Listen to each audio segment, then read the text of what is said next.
Cette décision, c'est sans recours et les sommes que vous avez engagées ne sont pas remboursables. Donc, il faut faire attention pour ne pas qu'ils jettent leur argent. Peut-être ils sont dans ces conditions. Et les gars, je suis totalement remonté aujourd'hui, d'accord? Je suis très remonté contre Campus France, d'accord? D'abord, je vais vous rappeler, quand on prend l'historique, Campus France, c'est devenu tellement compliqué. C'est devenu maintenant une entreprise, je sais pas, de business ou bien de sélection, je sais pas trop. Et si vous vous rappelez très bien, Nicolas Sarkozy, avant qu'il ne quitte au pouvoir, bien sûr, il disait quoi? Il faut qu'on organise une immigration choisie. D'accord? Immigration choisie, c'est-à-dire quoi? Prendre les meilleurs dans les différents pays et laisser les plus pauvres, c'est-à-dire les plus pauvres ou les plus pauvres d'esprit, les plus pauvres en matière de richesse. D'accord? Campus France actuellement, c'est abusé. Ça a dépassé ces stades. Lorsqu'on prend d'abord la Guinée, je suis en train de rappeler le cas de la Guinée et puis le cas des autres pays. En Guinée avant, lorsqu'on demande des anciens, ceux qui sont déjà en France depuis les années 2012, 2013, il y a quelques années, d'accord, 2015 et tout, eux avant, les dossiers, les frais de dossier, c'était à combien? C'était à moins de 40 euros. Vous imaginez, c'était à moins de 40 euros. Et là, aujourd'hui, qu'est-ce qui se passe? Les frais de dossier sont montés jusqu'à 150 euros. Vous imaginez, de 40 euros jusqu'à 150 euros. Et ce n'est pas tout. Et lorsque tu payes les 40 euros, tu avais la possibilité de prendre jusqu'à 15 universités. Donc, 15 fois plus de chances d'être accepté dans une université. Mais de nos jours, qu'est-ce qui se passe? Les frais de dossier sont montés à 150 euros. En plus de ça, vous devez prendre que 7 universités. Et ce n'est pas là le comble. Lorsqu'on prend également pour le cas des pays maghrébiens comme le Maroc par exemple, avant, qu'est-ce qu'on dit? Les frais de dossier c'était à 50 euros, à presque moins de 50 euros. Et de nos jours, c'est combien? 200 euros. Vous voyez la différence. Et quand on prend les pays de la zone franc, c'est-à-dire le franc CFA, les frais de dossier c'était à combien? C'était à 50 000 francs CFA, d'accord? De nos jours, c'est combien? 75 000 francs CFA, les gars.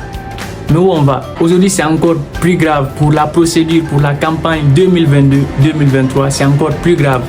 Je vais vous expliquer. C'est qu'ils ont inventé des procédures, ils ont inventé des protocoles qui permettent pas tout simplement à tout le monde d'aller étudier en France, d'accord? Ils veulent limiter, ils veulent être, disons, à la limite, c'est une discrimination. Ils veulent mettre une discrimination là parce qu'il y a, certes, il y a certains critères qui sont acceptables. Il y a d'autres critères, c'est pas vraiment la peine, d'accord? Et après tout, ça reste mon avis personnel, d'accord? Chacun a le droit d'émettre son avis là-dessus, d'accord? Moi, personnellement, ce sont mes avis personnels. Dans cette vidéo, on va essayer de parler d'abord les nouveaux critères d'éligibilité des Campus France, c'est-à-dire si tu as l'un de ces critères, tu ne peux tout simplement pas postuler à Campus France. On va d'abord prendre les pays maghrébiens. On va essayer de parler de ça et puis après on va toucher les autres pays, c'est-à-dire les autres pays francophones. On est d'accord?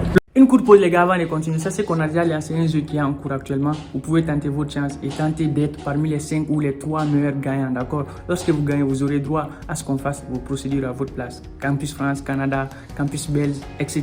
Les bourses d'études ou encore Divi Lottery. Les procédures en tout cas qu'on met sur notre chaîne ici. Le jeu il est simple, ça consiste à prendre 3 vidéos de notre chaîne et à partager dans les différents groupes Facebook, WhatsApp, Instagram, etc. Puis nous envoyer les captures d'écran sur cette adresse Instagram. Et le 15 octobre prochain, on va publier les résultats, d'accord? Ceux qui auront gagné, ils vont recevoir leur coût. Bref, vous pouvez avoir plus d'informations ici. Et en attendant, on continue notre vidéo. Le premier critère, c'est quoi? Pas plus d'un redoublement par diplôme. Exemple, je vais vous expliquer. Cela veut dire quoi? Cela veut dire tout simplement, lorsque vous êtes en train de faire la licence, vous êtes en train de préparer la licence, pas plus de un redoublement. C'est-à-dire, vous faites la première année cette année, vous redoublez. Après ça, vous redoublez encore une deuxième fois. Donc, vous avez redoublé 2 fois la même classe. Vous ne pouvez plus postuler à Campus France. Personnellement, je ne suis pas d'accord avec ces critères parce que même si tu es Albert Einstein ou bien tu es qui, il peut y arriver des moments où tu vas te sentir, je sais pas, tu n'es pas bien moralement ou bien tu as d'autres problèmes qui peuvent faire que tu redoubles 1 fois, 2 fois, d'accord? Et après tu te reconcentres et tu dépasses même ceux qui n'ont pas redoublé, d'accord? Donc c'est des cas, pour moi c'est vraiment pas valable, quoi. Ça, c'est un critère parmi les critères. Le deuxième critère, c'est quoi? C'est que le niveau de français doit être supérieur ou égal à B1. Donc, cela veut dire quoi? Si vous avez un niveau de A1 ou si vous avez un niveau de A2, vous ne pouvez pas postuler à Campus France. Et quand même. Le début, leur politique, c'était quoi? C'était de dire, vous allez partir étudier en France, puis revenir servir votre pays. Mais avec ces critères, moi, ce que je constate, c'est d'abord, on va aller servir la France. Et si on veut, peut-être dans les éventualités, on va revenir servir notre pays. Mais quand même, où on va? Moi, ce n'est pas un critère raisonnable, en tout cas, de refuser les étudiants juste parce qu'ils ont les niveaux A1 ou A2. Il y a des universités qui demandent A1, A2. Mais pourquoi Campus France, eux, ils veulent interdire ça? Ça se confirme davantage, c'est de l'immigration choisie, tout simplement. On y va, le troisième critère, c'est quoi? Pas plus d'une régression d'une année. Je vous le reprends, pas plus d'une régression d'une année dans le même parcours. Cela veut dire quoi? Je vais vous expliquer. Si vous êtes par exemple en train de faire la troisième année, d'accord, vous êtes en licence 3 de droit par exemple, et que vous voulez postuler en licence 1 de droit, c'est impossible. Donc la régression, ça veut dire quoi? Par exemple, vous faites la deuxième année, vous décidez à travers vos notes insuffisantes, peut-être souci d'équivalence, de postuler pour la première année. Certes, vous pouvez, avec le nouveau critère là, lorsque vous êtes en deuxième année, vous pouvez postuler pour la première année. Ou lorsque vous êtes en troisième année, vous pouvez postuler pour la deuxième année. Mais vous ne pouvez pas postuler pour la première année. D'accord? Ça, c'est dans les mêmes parcours. Mais cela n'implique pas, par exemple, si vous voulez faire une réorientation, ça n'implique pas la réorientation. La réorientation, c'est quoi? Vous êtes en train de faire le droit, vous décidez de vous reconvertir en géographie, par exemple, ou encore en mathématiques, ou dans d'autres filières qui vous semblent le mieux adaptées. On est d'accord? Bon, avec ces critères, c'est un peu acceptable, mais quand même, c'est pas un critère. Pour moi, c'est pas déterminant en fait. Si vous avez décidé de laisser les étudiants aller se former chez vous, vous devez prendre des mesures réciproques en termes d'avantages, c'est-à-dire avantageux pour vous, mais avantageux également pour les étudiants. Comme ça, on empêche beaucoup d'étudiants d'aller poursuivre leurs études en France. On continue. Le quatrième critère, c'est quoi? En cas de pièces manquées ou les pièces illisibles ou les pièces périmées, votre candidature est automatiquement refusée. On est d'accord? Bon, là, on peut dire un peu acceptable quand même. Lorsque vous voulez faire vos projets d'études, vous devez quand même être sérieux. Vous devez mettre un maximum de sérieux, un grain de sérieux là-dedans. Évitez de mettre les pièces sans que vous les complétez. Évitez de mettre les pièces également qui ne sont pas lisibles. Évitez également de mettre les pièces qui sont déjà dépassées, c'est-à-dire dont les dates sont déjà dépassées. Le cinquième critère, c'est quoi? C'est que pour la DAP, il faut avoir un minimum de 12 sur 20 au bac et aux 3 années du lycée sans redoublement. Je vous le reprends. Pour la DAP, c'est-à-dire demande d'admission préalable, il faut avoir un minimum de 12 sur 20 au bac et aux 3 années du lycée sans redoublement. Mais les gars, on part où?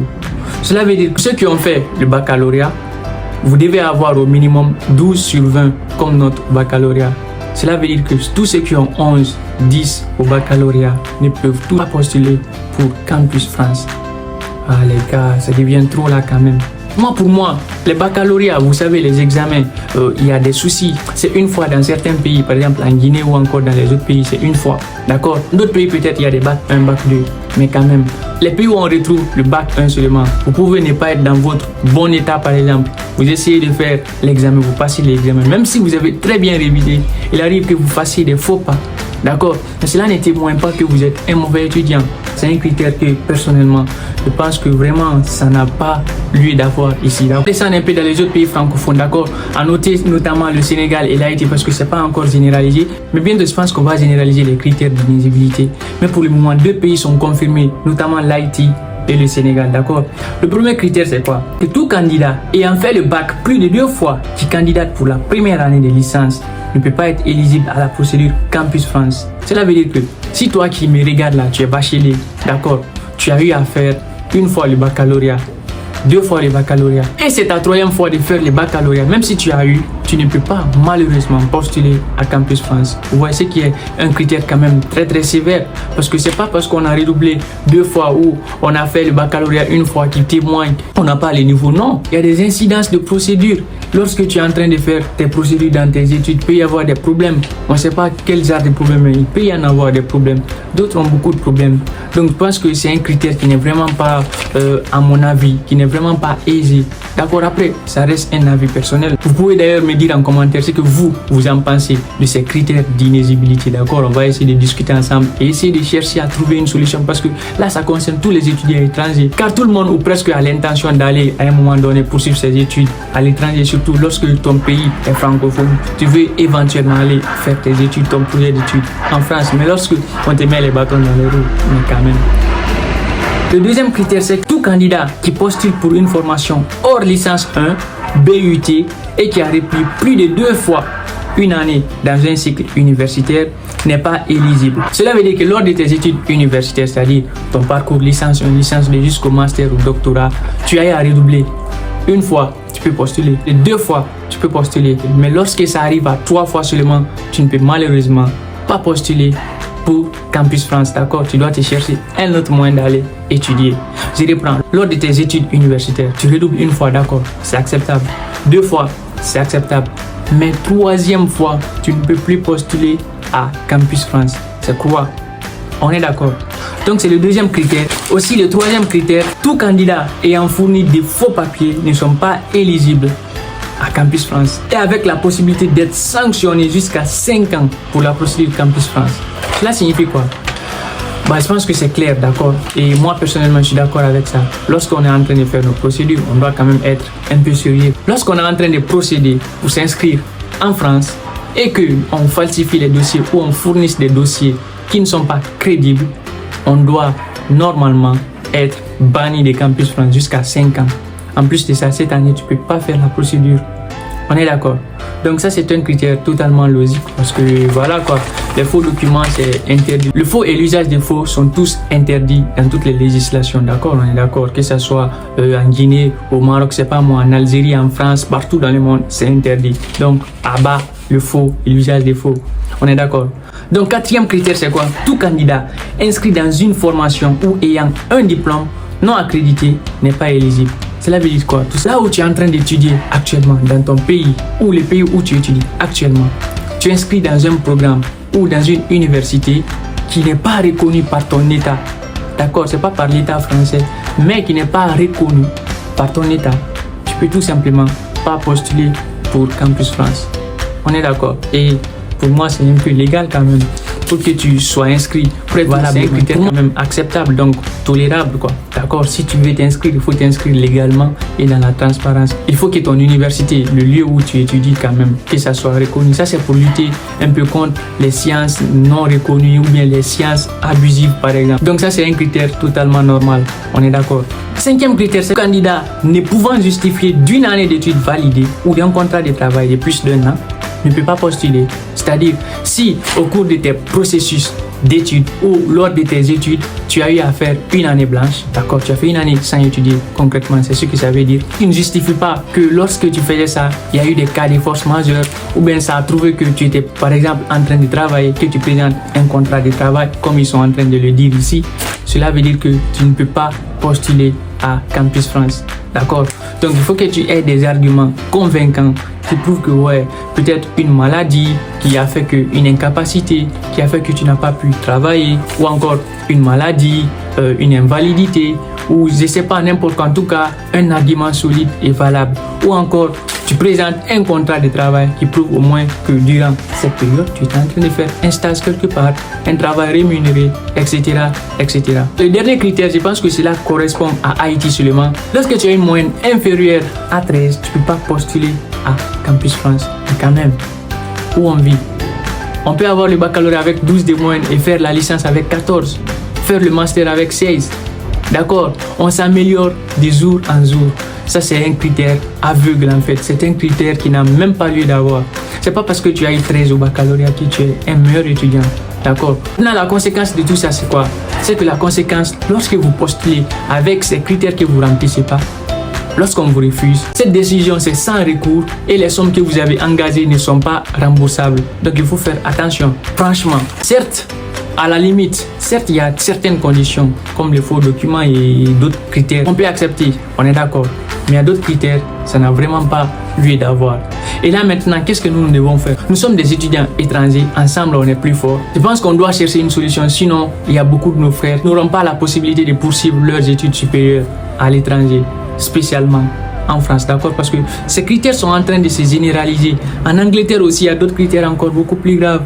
Donc là les gars, on va essayer de s'entraider. C'est pourquoi là, on est en train de préparer une vidéo, des vidéos bien sûr, des chapitres et des vidéos qui vont vous aider à éviter et à contourner ces critères, chacun avec des solutions adéquates. Il y a d'autres choses également qui arrivent, raison pour laquelle je vous invite à vous abonner.